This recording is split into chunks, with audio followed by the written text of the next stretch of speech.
Salut Nadir, comment vas-tu? Salut Alexandre, très bien, ça va Alors, bien, merci et toi? ouais, bien, c'est le Sharp numéro 9 déjà.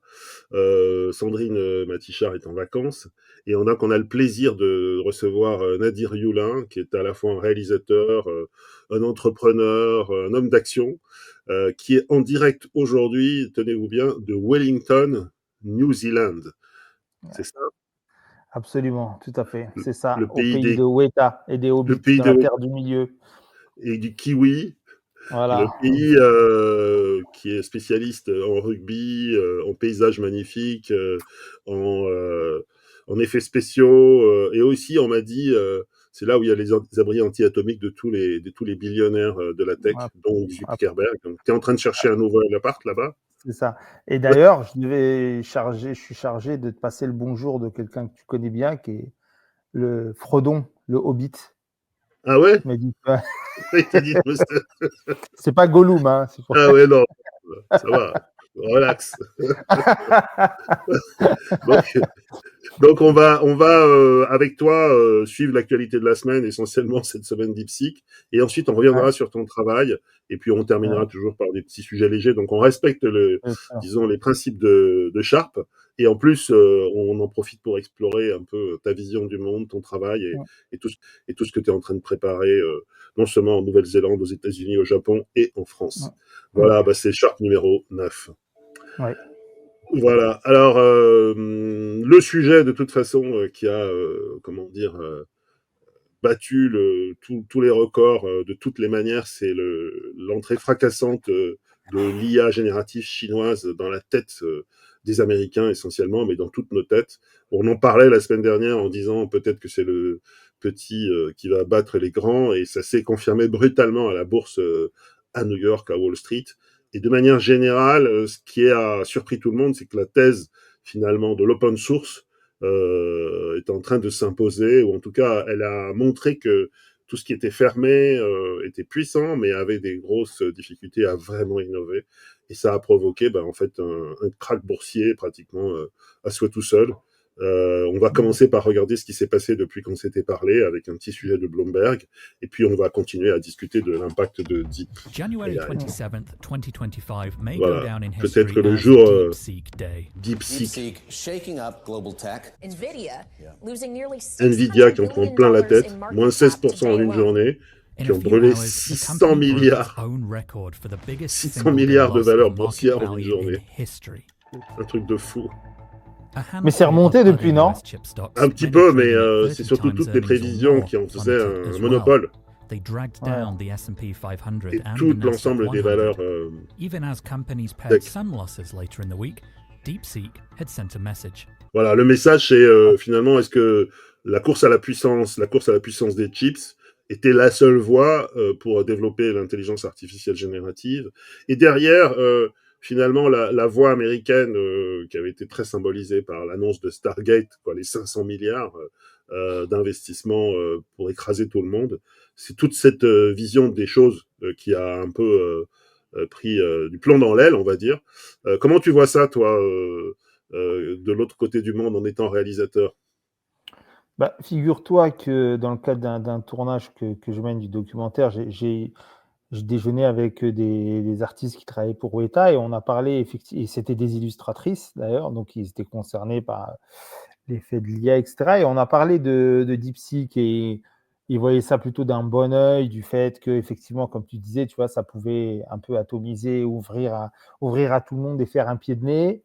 Après, moi, personnellement, je relativise. J'avais essayé DeepSeek il y a avant, quelques temps avant, pas longtemps avant, mais avant, bon, j'avais trouvé ça bien, j'avais fait les mêmes requêtes que sur ChatGPT, et quand même, je trouvais ChatGPT plus efficace. Après, peut-être parce que je suis plus habitué, que j'ai un abonnement payant, etc. Le fait que ça coûte 6 millions, je suis dubitatif, je ne crois pas trop. Je pense que c'est un chiffre qui concerne une partie de ce qui a été fait, mais pas l'ensemble. C'est plutôt un cheval de Troie de communication pour choquer et un peu ouais, faire de la com. Euh, Et alors, je pense qu'il y a, dans tout ce que tu dis, il y a beaucoup de vrai. Le modèle qui a surpris tout le monde, c'est le dernier. Parce qu'en plus, il attaque le R1, il attaque directement le dernier modèle de hum, OpenAI qui est censé réfléchir. Et les autres, c'était effectivement, on va dire, des copies. Et celui qui prétend, donc ils annoncent avoir développé en 2 mois pour 6 millions, qui arrive en top de l'histoire, c'est celui-là qui fait peur, enfin, qui a confirmé d'ailleurs que Mark Zuckerberg a confirmé que lui, son objectif, c'était pas d'être le suiveur d'OpenAI, c'était de les battre et d'être le premier tout court. Donc je pense que c'est cette course-là aussi que DeepSeek a levé. Et je pense que ce qui a aussi choqué la Silicon Valley, c'est les 6 millions, mais surtout la manière dont ils l'ont fait. Ça, Bloomberg l'explique vachement bien. On va voir aussi l'extrait du sujet de Bloomberg. Sell to Chinese companies. So DeepSeek got creative. It found a way Ils sont créatifs, to c'est more pas juste des copieurs. efficiently build Ouais. and train a Bien sûr. model without needing so many NVIDIA GPUs. Ils n'ont pas beaucoup de One thing that they've been able to chips. do is really get more power out of sort of older computing chips, older Ça, tous les NVIDIA gens qui font du products. jeu vidéo le It's savent. something game developers have practiced for years, because the components of a console, say the old PlayStation 3, never changed. Game makers had to figure out how to eke Donc performance c'est une histoire out of them, so d'optimisation des titles puces. released at the end of a console's life often Ouais. had better C'est pas les graphics than dernières those puces, available mais at the start. ils les ont Uncharted optimisées à versus fond. The Last of Us, for example. Ouais, il pousse Voilà les la ratios au différence d'image. maximum. Probably Ouais, news. c'est Voilà. ça. C'est lui, là, le Before fondateur, là, le the geek, là, avec US des chip lunettes. curbs sort of came into play, he started sort of hoarding these NVIDIA older chips, older graphics processing units. It's not the first time a Chinese company managed to Et c'est un innovate savoir-faire underneath chinois aussi. US-led C'est ça que les sanctions, gens ont tendance à les About a prendre de year haut.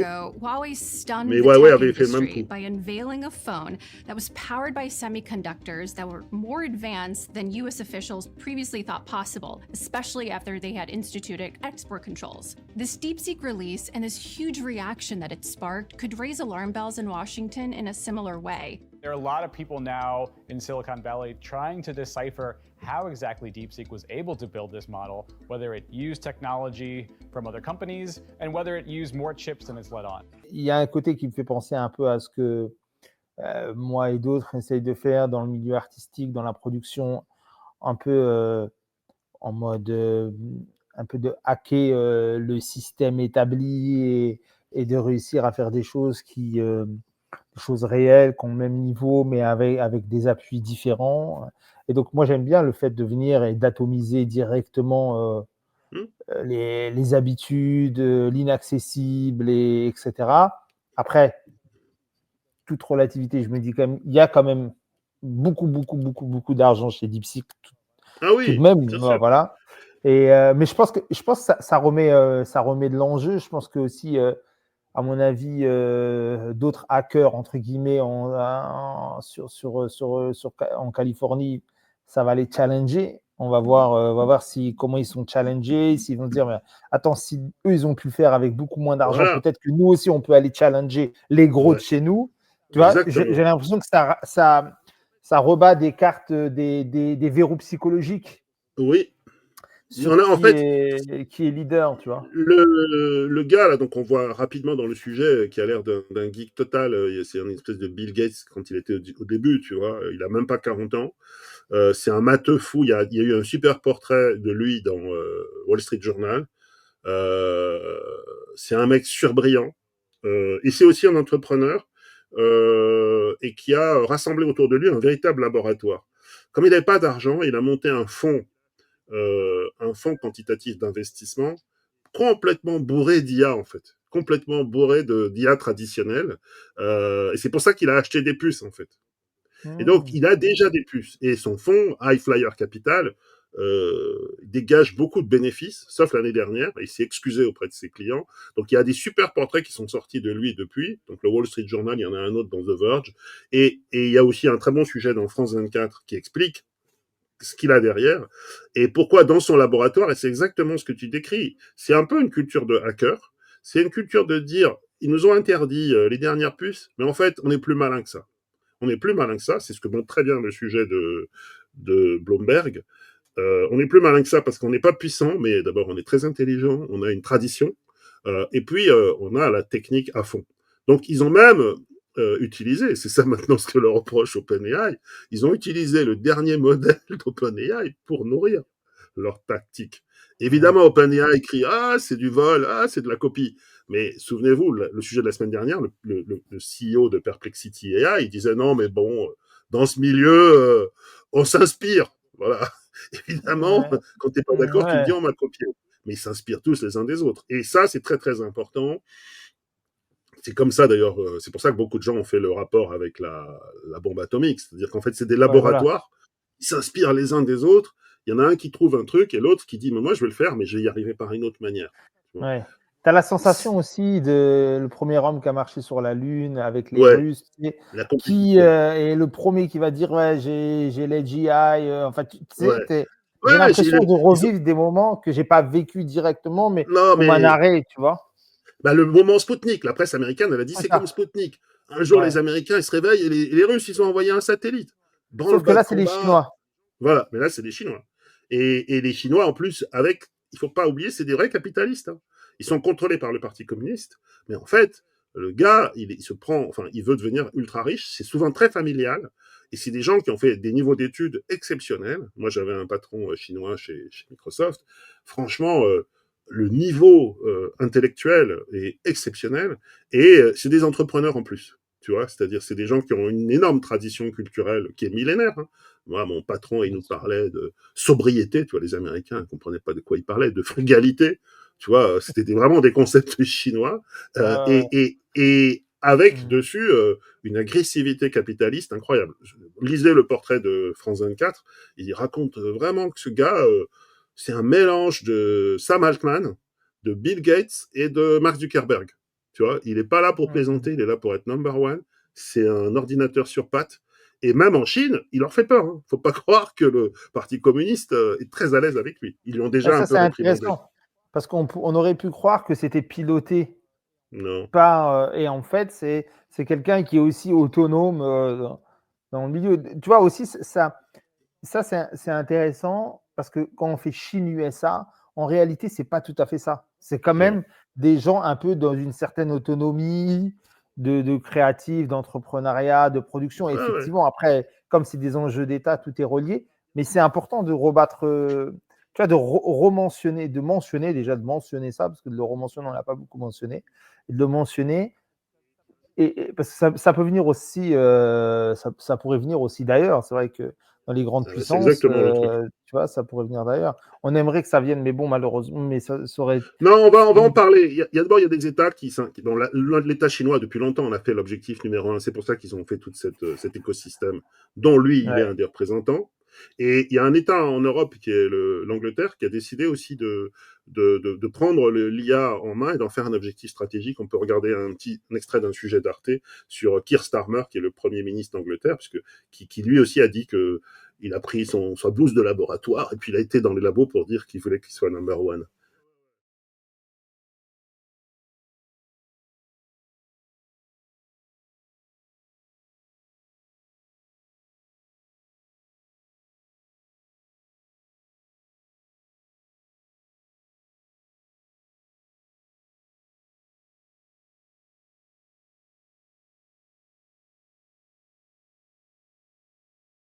Donc l'Angleterre en fait est un pays qui est en train d'avoir une stratégie très agressive en fait, très agressive. d'accord. Ils sont pas out of the game du tout.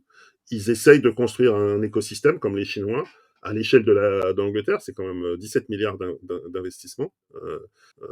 C'est considérable.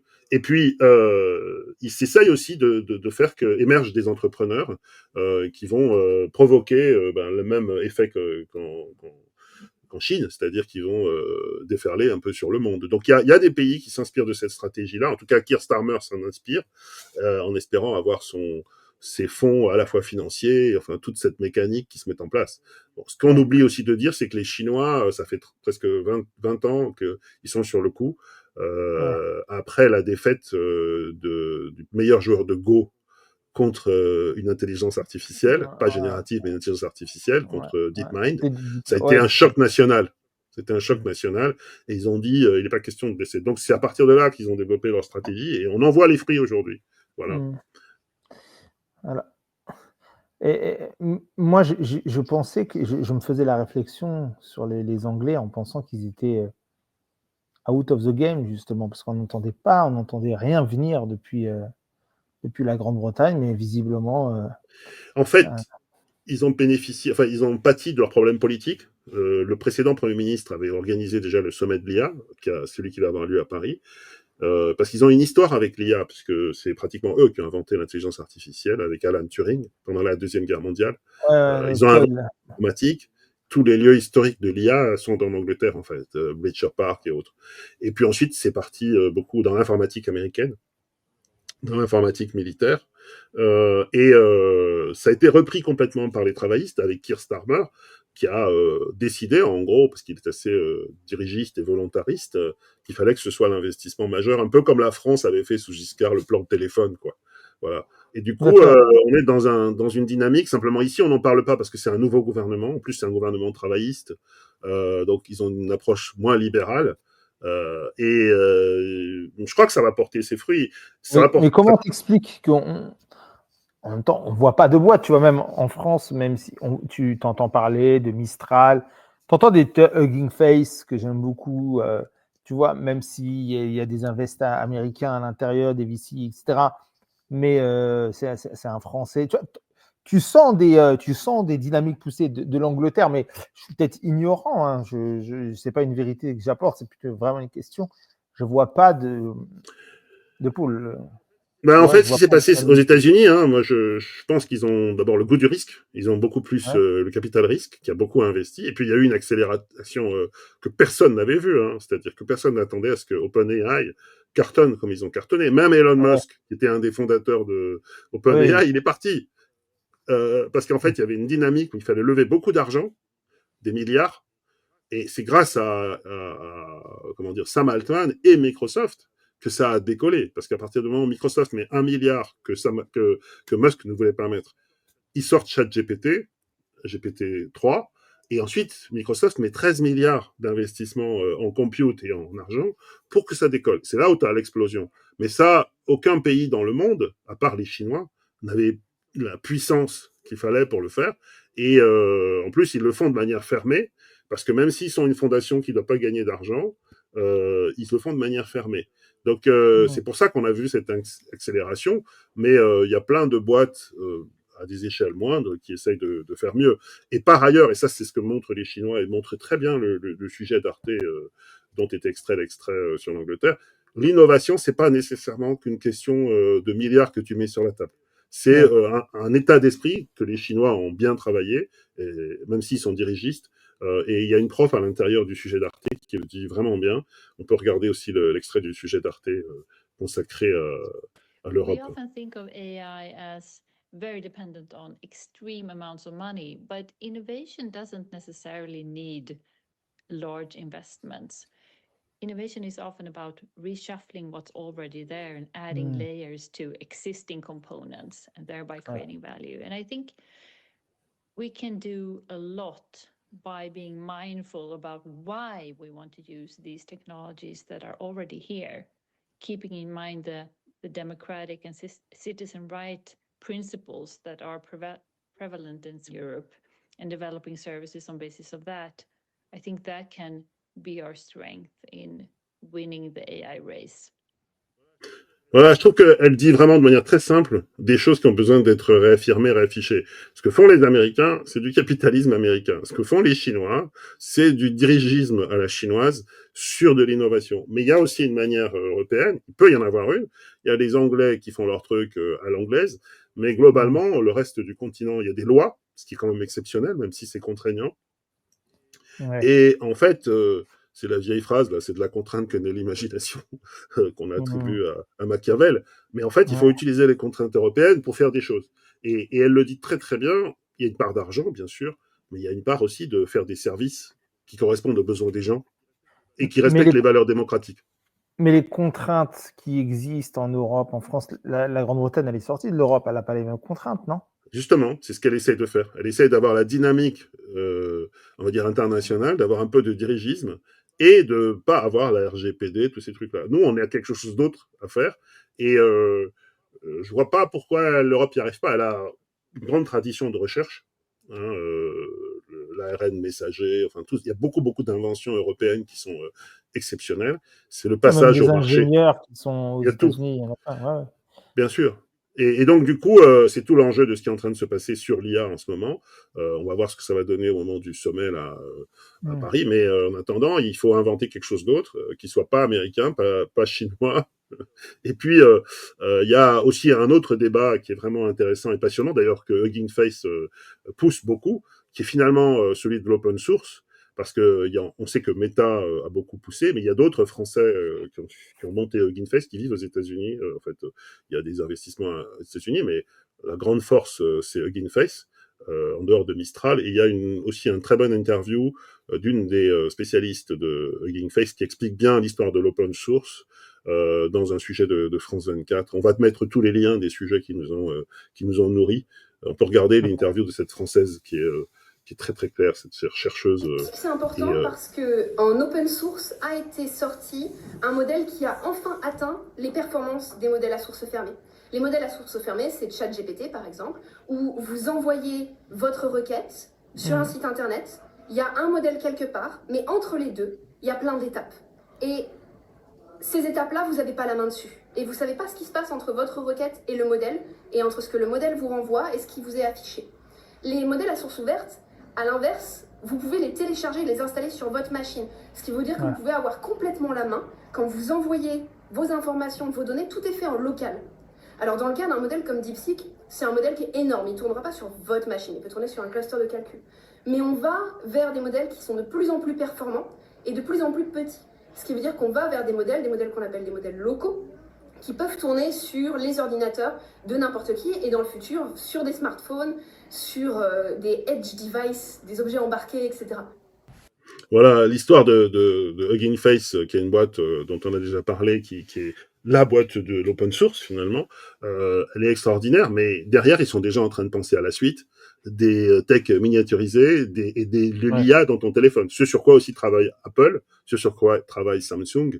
Et ce qui est en train de se déterminer, c'est finalement, il risque d'y avoir une très très grosse IA pour les entreprises, pour les outils de recherche, en gros Stargate, pour la domination sur des trucs. Et puis une IA apprivoisée, plus légère, dans nos devices, dans nos outils, qui est aussi protégée parce qu'elle n'est pas...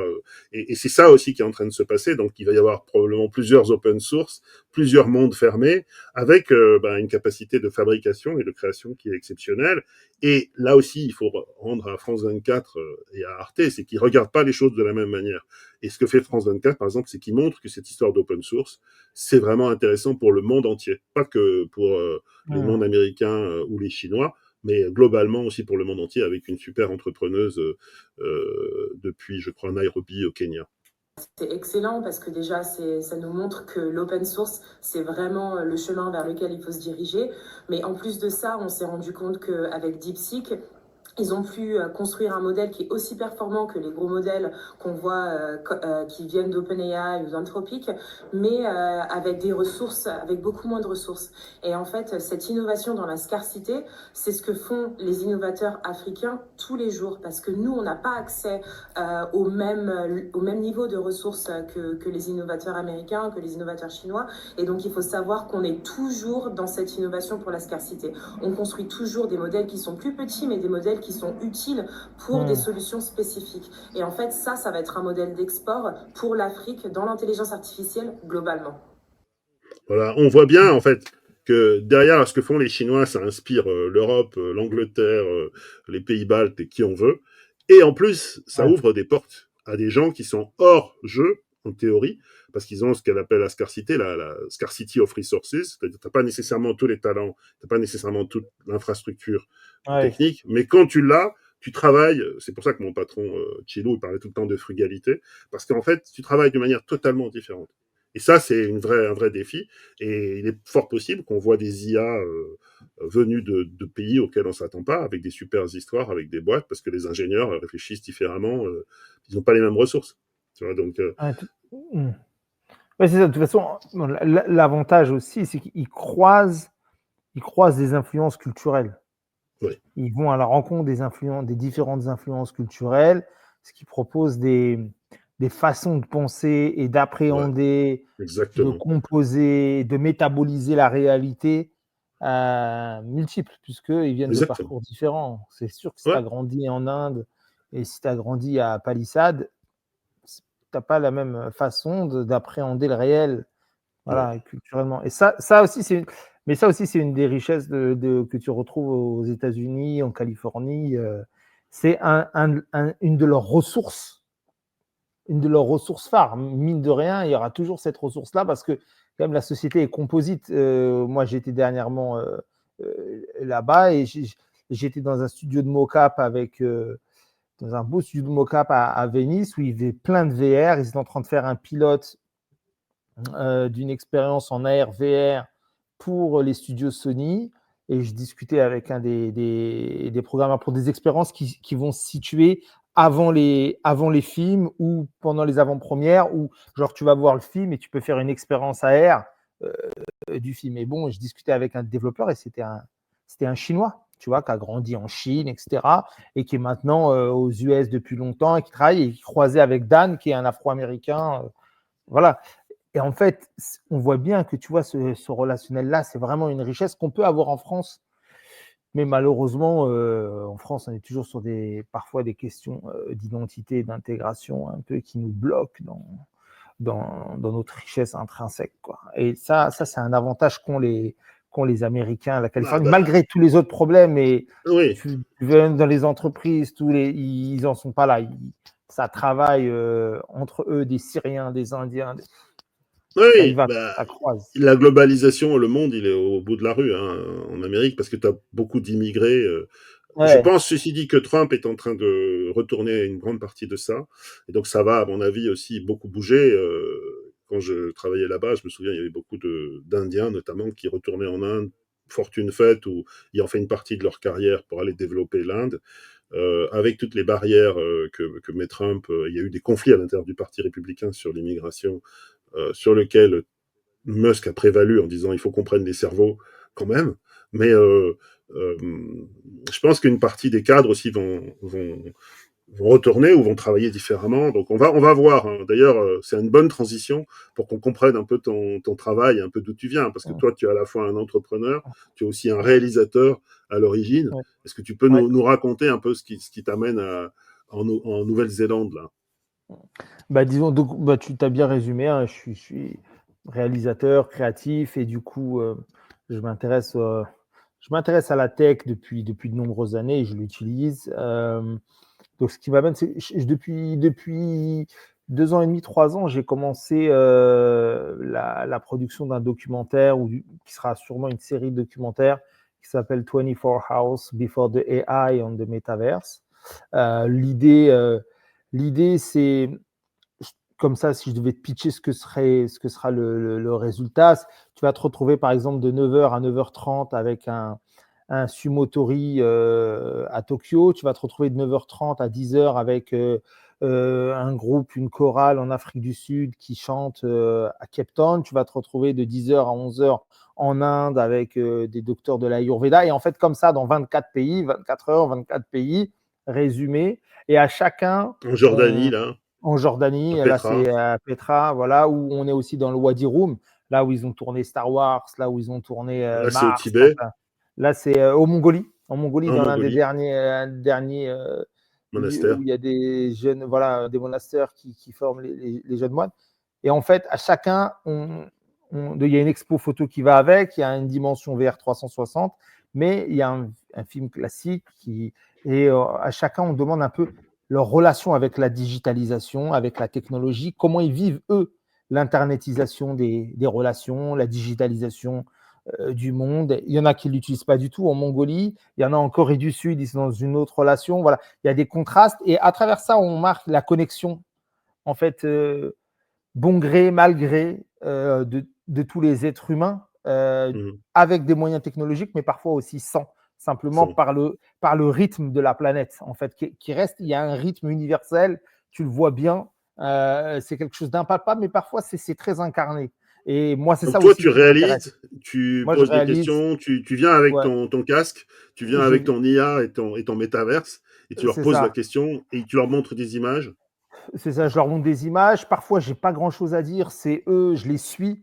et en les suivant, en fait, on comprend. Le but, c'est que ce soit pas trop verbeux, mais plutôt vraiment incarné par la réalité. Donc, par exemple, quand j'étais en Mongolie avec des éleveurs de chameaux, ils parlaient pas du tout anglais, donc il n'y avait pas moyen de communiquer, mais tu voyais très bien leur réalité. Et parfois en Corée du Sud, dans des lieux 100% automatisés, vraiment des trucs incroyables, bah là on parle directement. Et donc c'est une connexion entre différents aspects de la vie qui se répondent les uns aux autres, parfois sans le savoir. Et donc à travers ça aussi, on pose après des questionnements. Par exemple, on suivait le strike historique de Hollywood. On était là-bas à Disney, Amazon, Netflix, avec les protestations sur l'IA. Il y a des interviews de différents acteurs sur la digitalisation de leur. Donc ça, tu continues à le tourner? On continue à le tourner, c'est au long cours. Donc on a fait à peu près la moitié. Et on va commencer à avoir un premier format. Et c'est aussi un travail de recherche à travers ça, parce qu'à travers ça, je rencontre beaucoup de monde. Je découvre des techs, je découvre des entrepreneurs, je découvre des possibles partenaires. Et c'est aussi quelque chose qui me tient à cœur, c'est fracturer la fracture numérique. Et en fait, alors ça, c'est ton autre point. C'est ça. Et en fait, tout est lié. Voilà, c'est ça. On va regarder un peu ton story, ton film qui raconte, parce que à l'origine, tu es d'abord un réalisateur de fiction. Oui, tout à fait. Tu continues d'ailleurs. On peut regarder un peu ce que tu as fait auparavant, notamment cette série qui était passée sur France 4. Rebelle. Rebelle. Voilà. Avec Alexandre Achdian et Lina Koudry, notamment dans les rôles principaux. C'était les premiers rôles de Lina. C'est la première fois que tu utilisais déjà les moteurs de recherche. Tout à fait. Donc ça a eu un très bon écho. Et d'ailleurs, ça m'avait ouvert des portes, notamment chez des producteurs américains, ce qui est marrant. Donc, avec toujours tes thèmes, fracturer la fracture numérique, voilà. avec on la servait banlieue. des mises en abîme, voilà. Il y avait Olivier Rabourdin qui était venu nous donner de la force, donc petit coucou à lui. Voilà, il y a de l'animation, on passe d'animation en image réelle, il y a des petites dédicaces au manga et à Olivier Tom notamment là, qu'on retrouve, tu vois. Donc oui, je me disais que j'avais déjà vu ce plan quelque part. Voilà, parce qu'on fait un peu d'animation. On essayait, et là c'était beaucoup plus long que maintenant avec l'IA à cette époque-là. Donc là c'était quoi comme format? Jungle Jihad. Ça c'est Jungle Jihad. Voilà, alors là il y a une compilation de différentes choses que je fais. Le format c'était un format court, c'était genre entre 3 et 5 minutes par épisode. Donc, et là c'est Jungle Jihad, c'est une fiction. Là c'est Jungle Jihad, c'est un long métrage de fiction qui est sorti en 2019, qui continue de tourner. J'ai plusieurs projections dans toute la France. Okay. Et qui est disponible aussi sur une plateforme qui s'appelle Maya+, qui est en VOD. Qui continue sa carrière. Donc tu fais des programmes courts, du webdoc, je sais pas comment on peut appeler ça, du long métrage. Donc, là c'est de la fiction, tout ce qu'il y a de plus. Ça. Il y avait Jimmy Jean-Louis aussi qui était dans ce film-là, Farid Larbi, Moussa Maskri, Olivier Rabourdin. J'avais un beau casting. Il y avait des jeunes aussi qui sont maintenant connus comme Steve Tiancheux. C'était la première fois qu'il faisait un long métrage avec un rôle principal. Donc c'était aussi, en fait, l'idée générale, c'est de pouvoir faire ce qu'on a envie de voir. Ça, c'est faire ce qu'on a envie de voir, c'est pas faire simplement ce qu'on a envie de faire, d'aller aussi trouver du public. Ouais, c'est ça. Mais faire aussi ce que moi j'aimerais voir. Ouais. Parce que c'est la démarche de Spike Lee, d'ailleurs. Ouais. Donnez-moi 40 acres and a mule. Donnez-moi de quoi faire ce que j'ai envie de voir. C'est le nom de sa boîte. Voilà, c'est ça. Ouais, tout à fait. 40 acres and a mule, c'est ça. Et parce qu'il y a parfois une frustration qui peut nous rendre aigris si on fait pas ce qu'on a envie de voir nous-mêmes. On critique toujours le fait qu'il n'y ait pas beaucoup de pluralité à l'intérieur des images, toujours la même question récurrente, tu vois. Au lieu d'en parler, moi je préfère le faire. D'ailleurs, une petite anecdote qui était marquante quand on a fait Rebelle, et c'est sorti en télévision sur France 4 et c'est sorti aussi sur la plateforme. Et sur la plateforme, ils se sont trompés. Ils ont marqué origine USA. J'ai dû appeler, je dis mais qu'est-ce que c'est c'est le que Canada Dry et ça ressemble à de l'USA. mais pourquoi? La réalité, c'est pourquoi? C'est parce qu'en fait, il y avait une telle pluralité de personnages et d'idiomes et de couleurs que pour eux, et il y avait des images à Brooklyn et tout, mais pour eux, ils se disaient bon, c'est sous-titré. Le gars m'a dit, mais attends, je comprends pas, elle est sous-titrée cette série, c'est une série américaine. Parce que comme j'étais producteur, il me dit ça. Je dis pas du tout. Elle est tournée en France et en banlieue française et à New York, c'est vrai, mais en grande partie en banlieue française. Donc voilà, tu vois, ça montrait. Et donc c'était un peu le vecteur de dire bon, on a envie de faire des choses qui sont culturellement dans nos sensibilités, quoi. Ce que j'aime bien, c'est que toutes ces thématiques dont tu as parlé, tu les as aussi mises en œuvre dans le concept des cités fantastiques, avec l'idée de fracturer la fracture numérique en en utilisant les technologies pour ouvrir des débats de société. C'est presque un travail d'entrepreneur social en même temps que de créateur. Il y a un très bon sujet aussi de France 24 qui s'appelle Pas de quartier, dans la série Pas de quartier, où on montre cette démarche et on montre ce qu'elle aboutit avec l'association ASIAC, où tu fais des projections sur le problème des risques, tu fais de la sensibilisation à l'Assemblée nationale avec l'association ASIAC, mais aussi sur le terrain, tu fais le concept des cités fantastiques. Il faut qu'on regarde ce sujet parce que ça montre tout. Tu réagis pas? Je crois que c'est normal. Ça, c'est le film Le Vide. Ça, c'est l'Assemblée nationale. Le film a été diffusé. Il a été diffusé le 27 novembre au sein de l'Assemblée nationale avec un casque en VR simultané. L'AVR qui permet d'être projeté directement dans le film. Dans les coulisses de ce projet ambitieux, Parfaitement. Nadir Youlin, réalisateur du film, il a grandi à Trappes et intervient depuis les États-Unis où il travaille. Ce film il a été fait avec des jeunes des différents quartiers qui ne se connaissaient pas, qui ont appris avec des cascadeurs à faire des rixes, à maîtriser leur violence. Aujourd'hui, on pense qu'une bagarre, ça va être facile derrière, mais ça va te faire grandir. Là, on essaye avec le vide de restituer cette sensation qui va t'arriver, c'est-à-dire que tu vas te retrouver dans le vide. Là, on est carrément dans la mise en abîme. Tu te regardes en train de donner une interview depuis Atlanta sur ton film. Un décalage entre ce qui est fait et la conscience des conséquences. Marwan Mohamed, chercheur en sociologie, travaille sur les phénomènes de violence chez les jeunesses populaires. Moins que quelque chose qui serait moralisant ou explicatif ou descriptif. Là, c'est un outil qui prend le parti de parler et de sensibiliser à partir des conséquences. Je vois des jeunes de 15, 16, 17 ans prennent des peines plus grandes qu'eux. On se rend compte aussi que les réseaux sociaux... Mokhtari qui fait partie intégrante du collectif. Donc ça, c'était la partie sensibilisation, notamment auprès des élus. On avait beaucoup d'élus, non seulement de l'Assemblée nationale, mais de la région, qui étaient sensibilisés grâce au film. Et ça, c'est le festival, maintenant, qui est le festival des cités fantastiques. Il aborde d'abord la question de la radicalisation, puis celle des dangers des rodéos urbains avec Adrénaline, aujourd'hui outil de prévention. Donc ça, c'est le Cité fantastique. C'est ça, c'est le festival. Donc les cités fantastiques, au début, ça a démarré comme des petits ateliers de hackers qui se déplacent partout pour t'apprendre des technologies immersives. Et progressivement, on a créé un festival. Voilà, il y a des images. L'idée de ce festival, là, tu pilotes un avion de chasse en VR. Ça, c'est pour attirer les jeunes. Ça, c'est pour attirer les jeunes. Et en fait, c'est ce qu'on appelle, tu vois, de l'edutainment.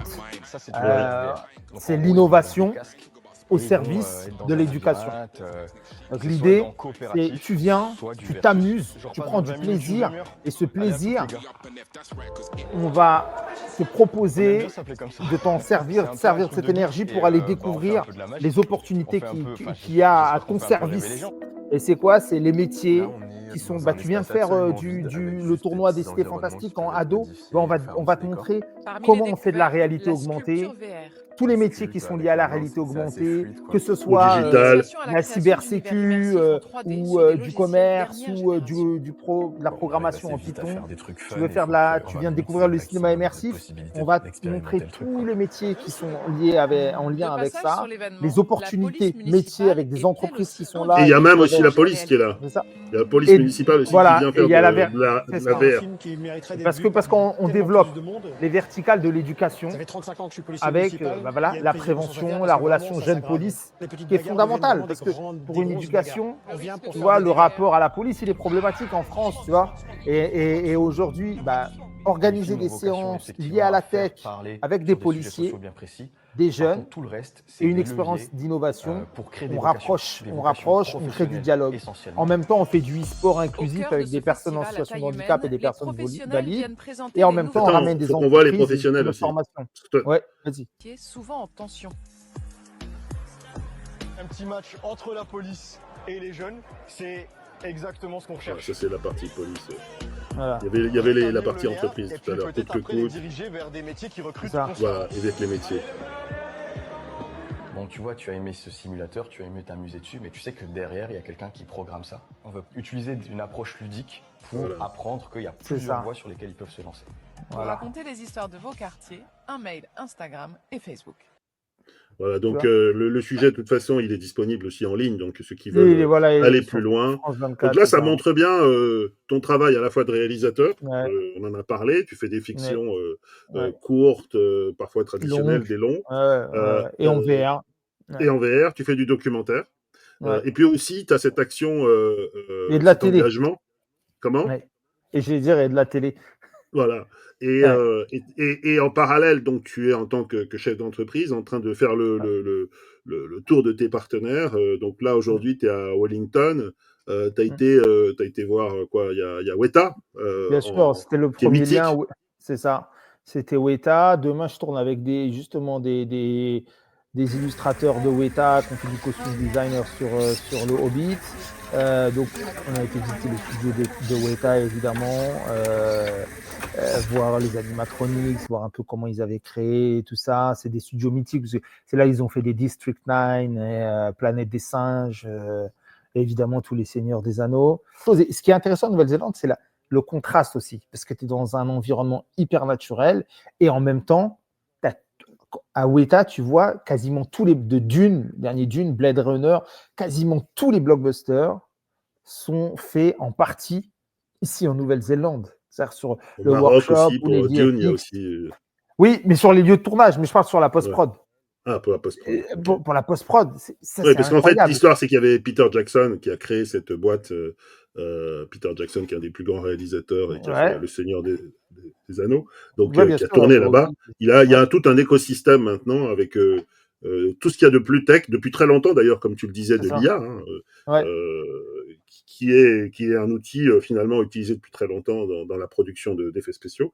Et donc tout un écosystème avec des créatifs, des techs, et donc c'est ça que tu as été voir là-bas. Est-ce que donc ton actualité qui va être très forte, mais on en reparlera parce qu'on suit ton travail, ton actualité, ça va être au Vélodrome, Vélodrome olympique. Voilà, c'est le festival des cités fantastiques au Vélodrome national des Saint-Quentin. C'est où alors ça? C'est à Saint-Quentin? C'est à Saint-Quentin-en-Yvelines, à Montigny-Bretonneux, c'est à 30 minutes de Paris. Combien de participants? Autour de 2000 participants. C'est un lieu qui fait 2500 mètres carrés. C'est un lieu olympique, là où il y a eu les Jeux olympiques des vélos. C'est là où ils faisaient les courses olympiques en vélo. Donc là, c'est 2500 mètres carrés avec le dispositif, le principe est agencé spécifiquement pour le Vélodrome. Voilà, c'est-à-dire que tu as différentes verticales liées à l'éducation qui relient toujours autour de l'innovation et qui relient au métier, formation et à la tech. Parce qu'en fait, grosso modo, on parle de OpenAI, de 500 milliards, de Stargate, etc. Mais si tu reviens de manière plus pragmatique, moi, ce que je constate au plus près de moi, c'est que quand on dit fracture numérique, en gros, j'aime beaucoup cette image-là. Oui, qui est ancienne, qui date de Chirac, la fracture numérique. C'est la fracture numérique, mais c'est un nid. Là, dans les zones rurales, dans les campagnes, dans les zones rurales ou dans les zones urbaines, les banlieues, les quartiers populaires, à la base, c'est un nid de poule, et aujourd'hui, ça devient le Grand Canyon. Et la réalité, c'est qu'on fabrique de plus en plus des consommateurs. Et moi, je pars d'un principe, c'est en plus, je travaille sur une expérience VR sur ce thème-là, mais the hate you give, la haine que la société donne aux enfants, elle se la reprend dans la gueule. Et en fait, je pars du principe que la paix qu'on va essayer de développer, elle va revenir de manière circulaire pour nous tous, tu vois. Le jeu, l'apprentissage par le jeu. L'apprentissage par le jeu, l'éducation par le jeu, l'expérimentation, être expérimental et aussi être dans le langage moderne, le langage qui est lié aux âges des jeunes, en fait, à l'âge des jeunes. Donc, à un moment donné, faire des expérimentations, faire de la découverte, et cette énergie qui en sort là, lui dire, bah, tu sais quoi, tu viens de faire ça, il y a des métiers, il y a des études, il y a même des études offline, il y a des formations, et là, vas-y, va voir, et déverrouille parfois un blocage psychologique de te dire, ça, c'est pas pour moi. Je ne peux pas y arriver parce que ben là, tu peux. On a développé en fait, c'est une démarche proche de celle de Spike Lee, qui est un de tes amis, auquel tu as consacré, tu devais consacrer un bouquin d'ailleurs d'interview, Spike. Tout à fait. Et c'est la même démarche qu'il avait, c'est entre autres lui qui a fracturé la fracture contre le rap à New York, qui a montré qu'il pouvait y avoir des cinéastes africaines-américaines, comme ils disent, avec Do the Right Thing, Nola Darling et tout ça. Donc aujourd'hui, tu es dans ce chemin-là, avec en plus la tech qui fait partie de ton ADN, on va dire. Ouais, tout à fait. Là, en fait, moi, dans la dimension créative, j'ai envie d'explorer, j'ai pas envie d'avoir des frontières ou des dogmes. J'ai envie de pouvoir explorer tous les moyens. Je trouve des choses différentes dans le théâtre, comme dans le cinéma et comme dans la VR. Avec le projet Tupac que tu es venu nous présenter au KIF. C'est ça, tout à fait. Et la VR, l'immersion, la narration dans la VR me passionne. J'ai été très frustré à chaque fois que je regarde, j'en ai regardé vraiment des dizaines des expériences VR. J'ai vu très peu d'expériences VR qui racontaient des histoires ou avec des personnages qui ressemblent à ceux que je vois tous les jours. J'avais l'impression toujours d'être dans l'entre-soi, à part certaines expériences diverses et variées. Si, tu avais bien aimé Noir, je me souviens, on avait discuté. Noir, c'est récent, mais encore une fois aussi, c'est c'est super et big up au Real. Non, mais c'est vrai que Tania de Montagne, Pierre-Alain Giraud. Mais Pierre-Alain Giraud, voilà. Mais c'est sur une histoire des Américains, etc. On a plein d'histoires à raconter. Toi, tu veux des histoires en France.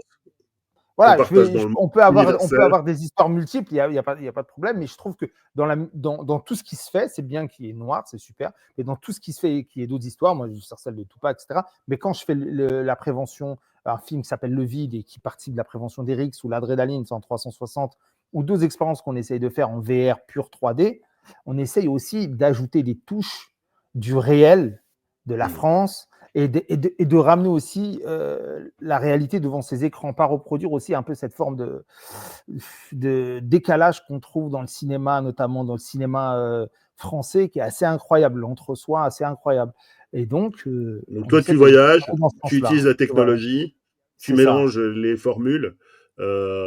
Écoute, d'abord, je pense qu'on reviendra ensemble sur ce qui va se passer au Vélodrome national. Vous êtes les bienvenus, parce que c'est ouvert à tous, à tous les collèges et les lycées de 12 villes, mais c'est ouvert à tous. Voilà. On a accompagné tout le travail qui a été fait à l'Assemblée nationale avec Assiac, et on fera aussi, j'espère, participer tous ceux qui sont intéressés par cette démarche. Il y a des gens que moi j'aime beaucoup qui s'appellent les Door Brothers, c'est un peu les sujets un peu moins, un peu plus légers qu'on suit, qui vivent à Berlin et qui ont développé de la même manière que tu décris, avec la même philosophie, une manière de produire en fait des clips, mais en maîtrisant l'IA, en mélangeant les deux, mais effectivement avec des propos. Ils ont sorti récemment une petite vidéo genre carte de vœux 2025 qui déchire parce qu'elle est très très très dystopique, et avec des formules parce que c'est bien monté, parce qu'il y a de la musique, ça a l'air tout à fait facile, mais en fait c'est un vrai métier, à ce point que même Joe Rogan, qui est pas spécialement de leur point de vue, a trouvé ça génial, et ils sont passés dans Joe Rogan récemment, ils ont mis ça sur leur site, pas eux, mais il a dit ouais, c'est incroyable ce truc, ce qu'ils arrivent à faire avec des fakes. Ils sont partis des fakes, et aujourd'hui ils font des clips et ils mélangent, mais parce que ce que tu disais est vrai, ils ont une énorme technique de montage, une énorme technique traditionnelle, et à l'intérieur avec les fakes ça donne le petit clip dont on va voir quelques instants, qui est une carte de vœux 2025 bien dystopique. Tout ça, c'est ce qui s'est passé dans les derniers jours. Les feux à LA, l'intronisation de Donald Trump, les migrants, la pauvreté, la brutalité, les couch potatoes, les closed AI, pas open AI, le projet Stargate, donc c'est vraiment chaud, hein, c'est vraiment l'actu. Sam Altman qui devient milliardaire. Les gars dans les ghettos. Sur la musique de Clint Eastwood, ça fait une petite allusion à George Floyd. Le gun. Le porno. Les réseaux. Les avatars virtuels. Par ça, tout va bien, je suis heureux. C'est violent hein, quand tu fais image par image, mais le mix passe. Ça, c'est la police que Donald va envoyer. Non, là, des attaques contre les minorités, contre les trans.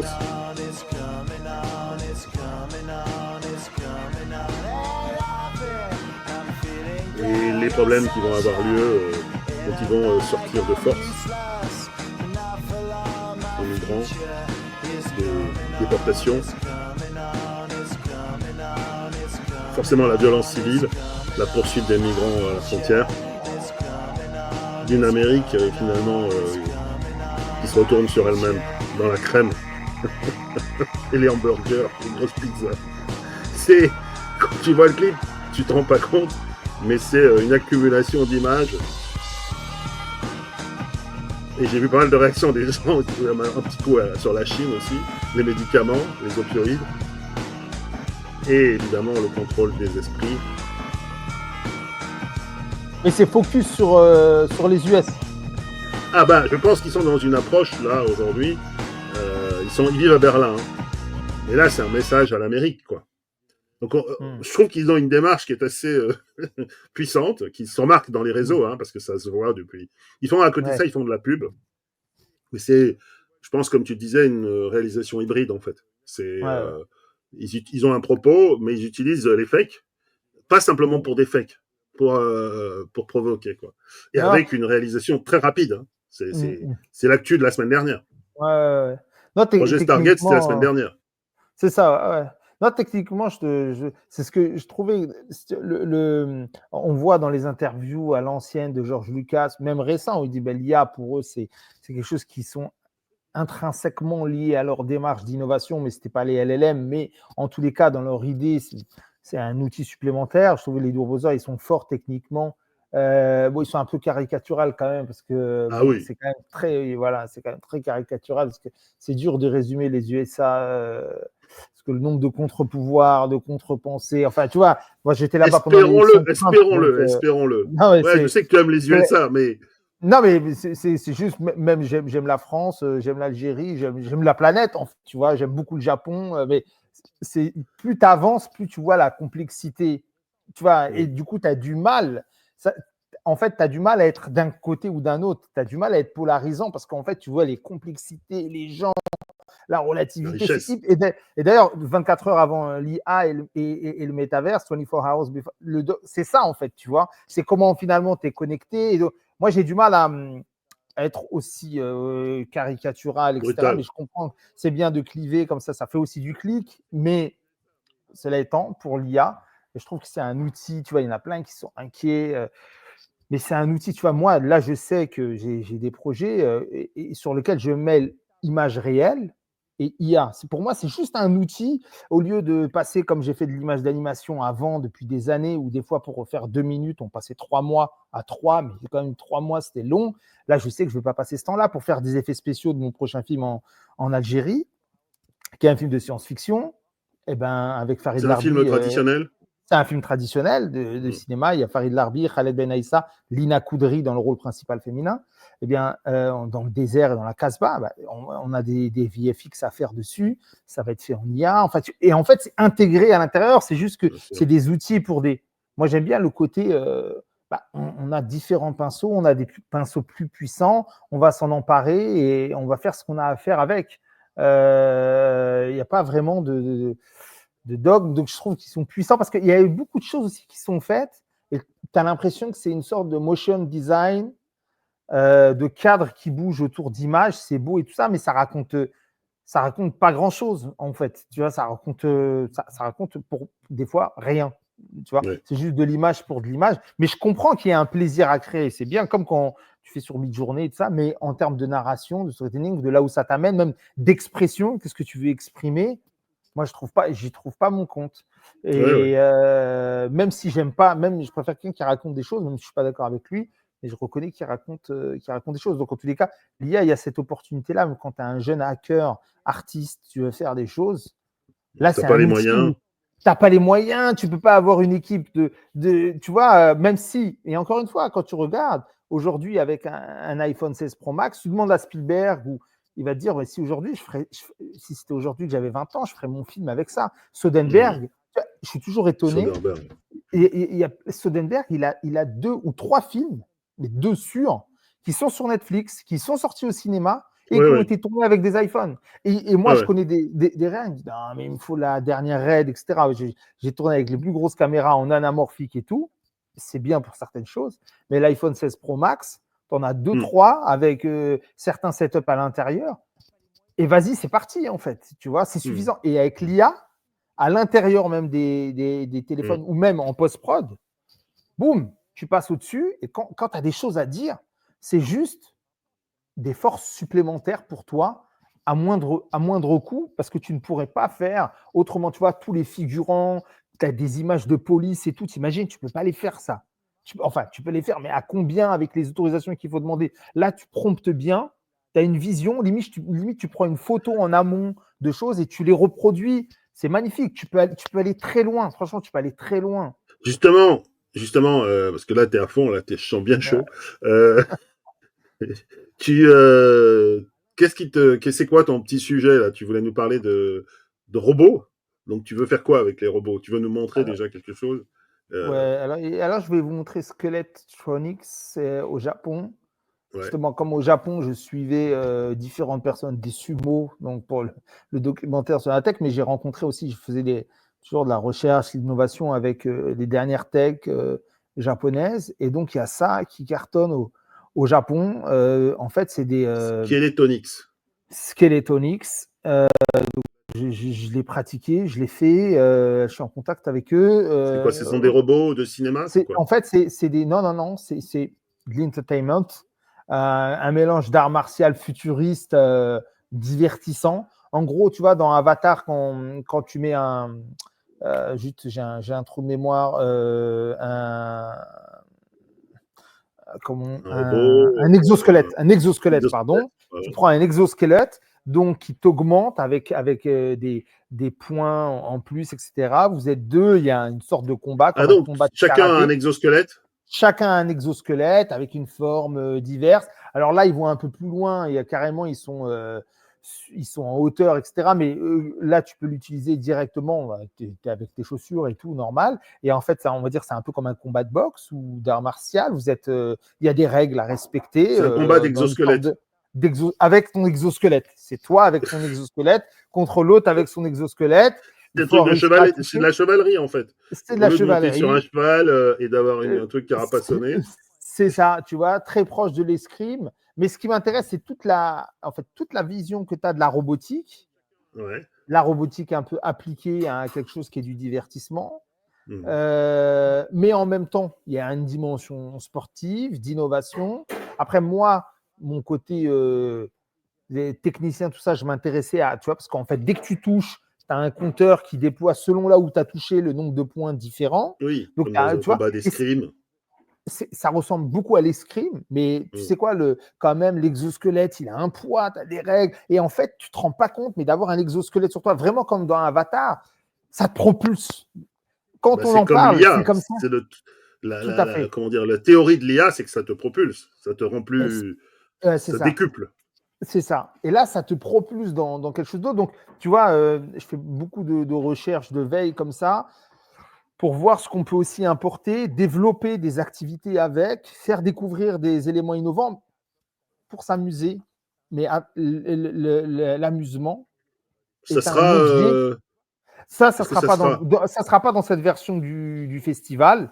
Parce Ah, que comme dommage. Ça aurait été. Tu veux pas les faire venir là pour les amener au Vélodrome? Ça va faire un bruit d'enfer. Ouais, mais au Vélodrome, on a plus de 15 activités. On a le tournoi des cités fantastiques qui est avec la technologie ado, sport en réalité augmentée qui croise Dragon Ball Z et Street Fighter en 3 contre 3, qui permet de jouer même si tu es en situation de handicap et en validité en même temps. C'est incroyable. Tu fais tes Dragon Ball, tu fais des Hadouken, c'est hyper. Il y a les championnats du monde. Au Japon, il y a 120 000 $ de prize money. Nous, on essaie de former des équipes dans les différentes zones de France pour qu'à un moment donné, ils y arrivent. Et tu vois, on a déjà ça et on a 14 activités. On a des pilotages d'avions en VR qui sont utilisés par l'armée. On a des courses de moto futuristes. On a de la création de métamondes, du sculpting en VR. On a le cinéma immersif avec 2 films immersifs. Il y a un paquet de trucs. Choses. Voilà, il y a plein de choses. Tu sais, c'est un peu... Ouais, c'est un peu... le côté retour vers magasin le futur de jouets, dans le 2. Quand tu voilà, c'est ça. Sauf que c'est comme si tu vas dans un super truc de Disneyland, mais à la fin de l'attraction, au lieu d'aller acheter du popcorn, on te dit viens découvrir comment toi tu pourrais travailler dans cet environnement-là. Qu'est-ce que tu pourrais y apporter? Ou même viens découvrir de quoi il s'agit pour que tu puisses être entrepreneur dans ce secteur. Au lieu que tu achètes du popcorn, viens trouver du savoir. Ça m'a frappé au Clay-sous-Bois. Là, il y avait des recruteurs pour des formations pour faire du cloud, pour fabriquer les clouds, parce qu'ils ne trouvent pas. Ça, c'est vraiment intéressant. Et ils disaient qu'ils avaient embauché plein de gamins qui ont trouvé un job, en fait, finalement, grâce à ça, quoi. Tu vois, parce que quand tu dis cloud, là, demain, dans un collège, aux plus jeunes, tu vois, essayer de mettre ces graines de savoir liées à l'innovation. En fait, ils utilisent sont sur le cloud absolument, mais ils ne savent pas ce que c'est le cloud. Ils savent pas. Tu vois, et en fait, ça, c'est super important, même pour comprendre qu'est-ce qu'on te vend, qu'est-ce que tu consommes, à quoi, tu vois, sans que ce soit rébarbatif, mais en partant du principe qu'on peut avoir des manières d'expérimentation plaisantes et faire participer notre jeunesse à leur avenir et au nôtre, tu vois, parce qu'on est tous liés. Donc, le Festival des Cités Fantastiques, c'est ça. On a fait plusieurs modus dans différents quartiers à différentes tailles. On en a fait un dernier au Clé-sous-Bois qu'on voit sur France 24. Et là, on fait avec le Vélodrome, avec nos partenaires de 50 ans en Yvelines, grande version, et on espère le déployer dans plusieurs villes de France dans les mois et les années à venir. Et en fait, à chaque fois, c'est pareil. À chaque fois, ça ne sera jamais la même chose. C'est-à-dire, le principe est là, on comprend le principe, l'innovation au service de l'éducation, et à chaque fois, il y aura des nouvelles choses qui vont venir, des nouveaux entrepreneurs, des nouvelles entreprises, des nouveaux centres de formation, quelque chose qui est local, des entreprises aussi locales, et on espère aussi avoir le soutien des GAFAM en France, le soutien des sociétés françaises du CAC 40, sur 50 ans de vie. En plus, on a Airbus, Thales. Donc, oui, il y a tout l'écosystème de Polytechnique, bien sûr. de Saclay, en fait, c'est à côté de Saclay. Tout à fait. Et il y a un gros pôle quand même industriel Airbus. Et Airbus, enfin, il y a quand même, il y a le technocentre de Renault. Donc, l'idée, c'est aussi de pouvoir les rallier et qu'on puisse développer ça de manière nomade, itinérante, et toujours, tu vois, sans se fossiliser, toujours en recherche d'innovation. Bon, de toute façon, je pense qu'on aura l'occasion d'en reparler. Je te remercie parce que je sais qu'il est assez tard là chez toi et donc tu as veillé pour nous. Merci beaucoup. Ça va passer toute la semaine et on va mettre tous les liens pour que tous ceux qui sont intéressés ou qui découvrent puissent aller le voir. On en parlera de toute façon au moment du Vélodrome et de la grande, des 14 expériences que tu vas proposer. Ouais, c'est ça. Et une vingtaine d'entreprises et de centres de formation qui seront là. D'accord. Merci beaucoup et à bientôt. Merci Alexandre. Longue vie à Sharp. On kiffe le kiff. On kiffe le kiff et on fracture la fracture. C'est ça. À bientôt. Salut, à bientôt. Ciao. Ciao.